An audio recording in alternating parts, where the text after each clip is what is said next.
Hello everyone, welcome to the Atlanta Legacy Open Sideboard. I'm Glenn Jones, here with Braun Duin. Hey.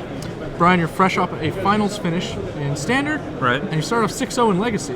Right, yes. Are you going to pull a Will Craddock? Is that your plan here? I have no idea what that means, so Will maybe. Craddock in Dallas pulled a Legacy win after a Standard second place. So okay, yeah. I've given that the Will Craddock name. That's my goal, so.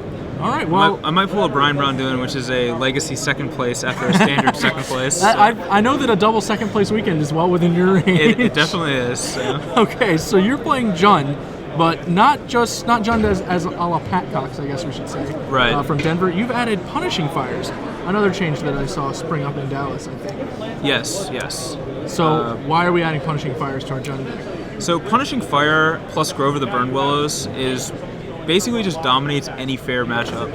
Any kind of a fair deck you play against, like any of the Stoneblade decks or other Jund decks or like various creature decks like elves or whatever, just a reusable removal spell that eventually turns into a burn spell to their face later in the game. Most decks just can't beat that, so that's the reason for putting that in there. It's a little weaker against the combo decks, but to make up for that, we just have a lot of discard. Okay.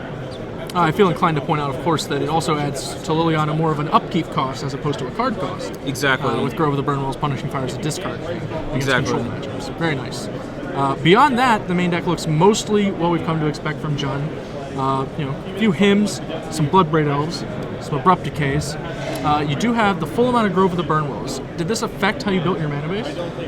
It did. I cut all basic lands from the deck, so I had to cut the basics to make room for the Groves, and personally my legacy theory is I don't really care about basics. Like, I don't care about getting wastelanded. I just play decks that have a lot of land. Like this deck has 24 land and 4 Deathrite Shaman. Okay. So, I've been wastelanded a few times today, but it's never kept me off of casting my spells. Yeah, honestly, I think that Deathrite Shaman decks really can afford to take wastelands a lot more often, especially because so frequently you can play a Deathrite Shaman like on the draw against whatever they did. And even in a normal spot, wastelanding you on your first land would be pretty great, but the Deathrite Shaman play, not that impressive. Exactly. Okay, so no basic lands, so we're icy on wasteland. Did you ever consider like a Life from the Loam, like a bullet, either in the main or the sideboard? I'm just curious. I did consider a single Life from the Loam in the board, but from my experiences playing a very similar bug deck, I just actually didn't get a lot of mileage out of Life from the Loam.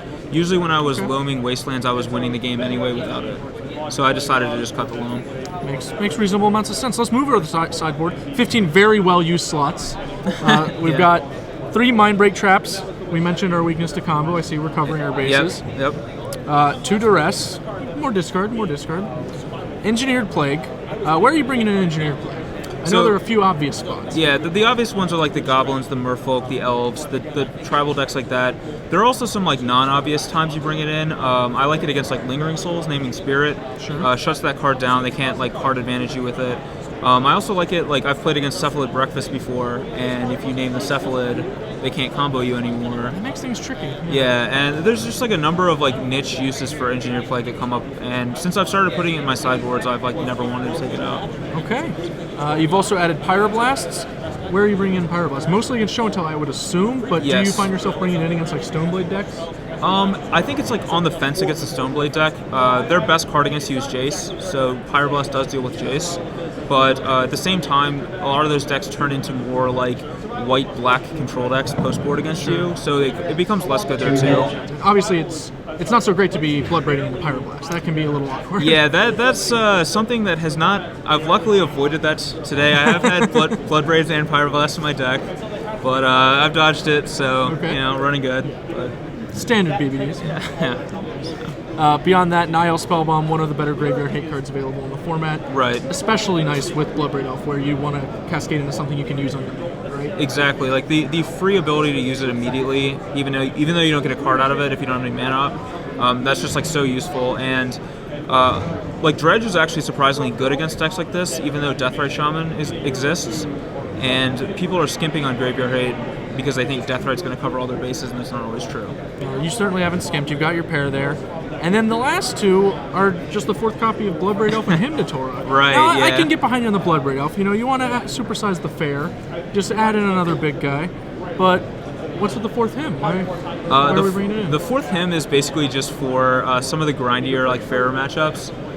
Some of like the decks like Blue Eye Miracles, or like a Stoneblade deck where you want to just play a discard spell all the time and strip their hand, and that's where the 4th Kim comes in. It's possible it should be like a 3rd Duress or just another card entirely, but I just threw a him in there. So Sure. the Blood Raid is a mistake, should not be in the board. It should just be main deck. I've boarded it in all 6 rounds, and yeah, it's been amazing. So I think that might be a metagame call, but that's fine. That's fine. Do you bring the him in against the combo deck as well? Just cross your fingers, hope you get him. oh yeah, of course, yeah. Just, I assume. But.